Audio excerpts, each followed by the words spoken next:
옳은 소리. 문재인의 베이징 연설, 윤석열의 도쿄 연설. 박정훈 칼럼. 2023년 3월 24일.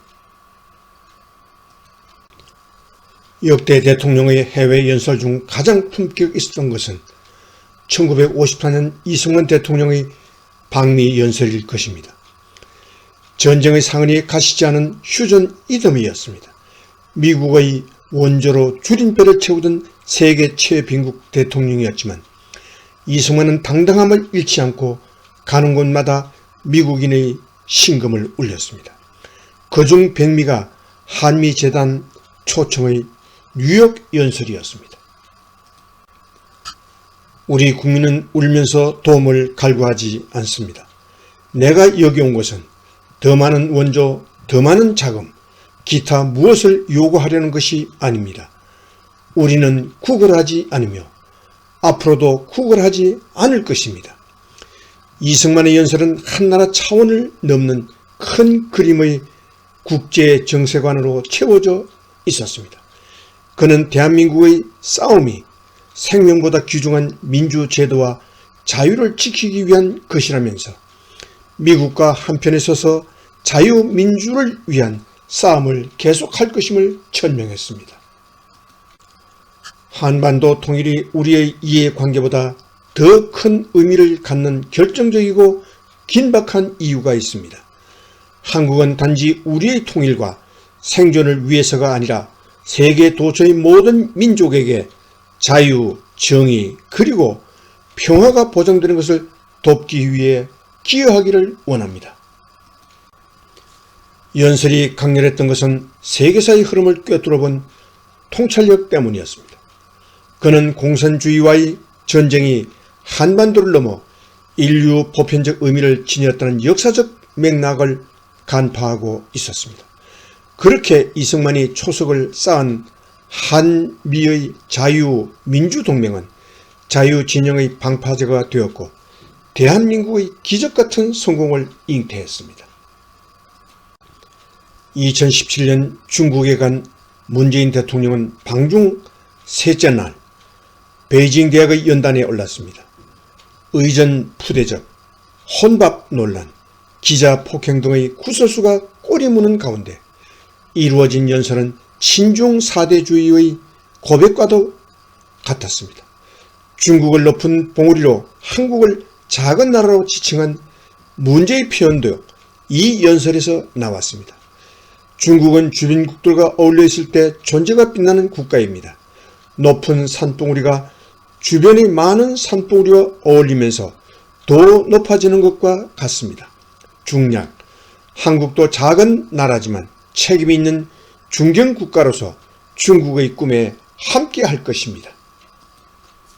그의 연설은 곳곳에서 공산 중국의 실체에 대한 인식 오류를 드러냈습니다. 자유와 인권을 억압하는 시진핑 독재에 대해 민주정치를 통한 의법치국과 의덕치국, 인민을 주인으로 여기는 정치 철학이라고 했습니다.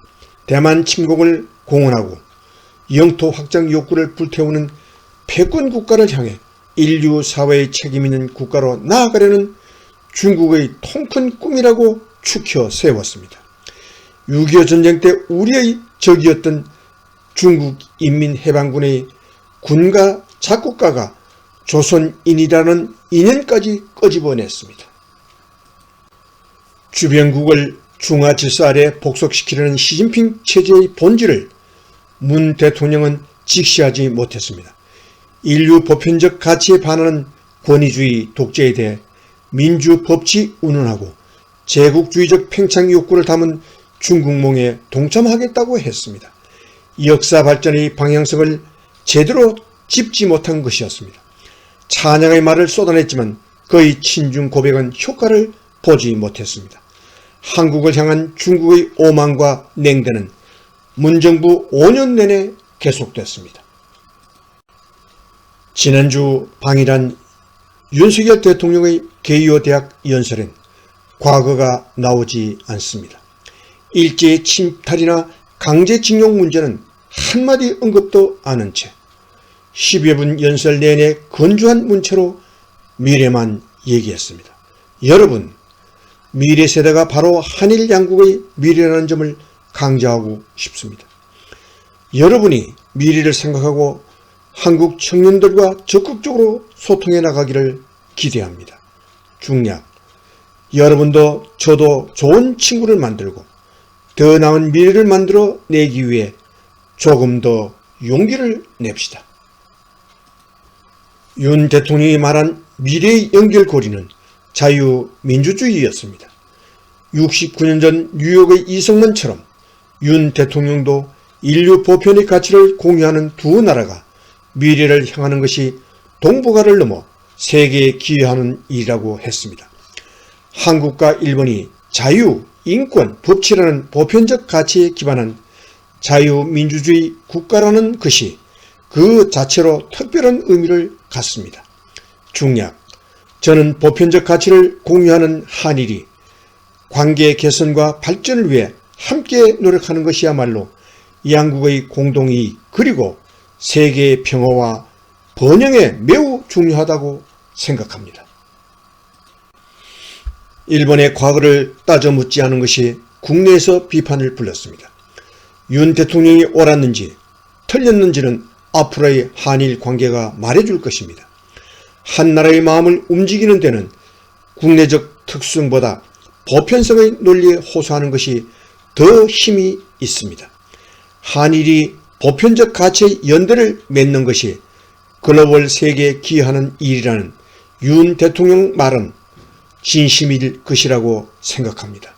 그 진정성이 일본 국민에게 전달된다면 통큰 양보가 성공을 거두게 될 것입니다. 박정훈 논술실장 출처 조선닷컴. 이상 2023년 3월 24일 아침에 보내드린 옳은소리, 박정훈 논술실장의 명칼럼, 문재인의 베이징 연설, 윤석열의 도쿄 연설이었습니다.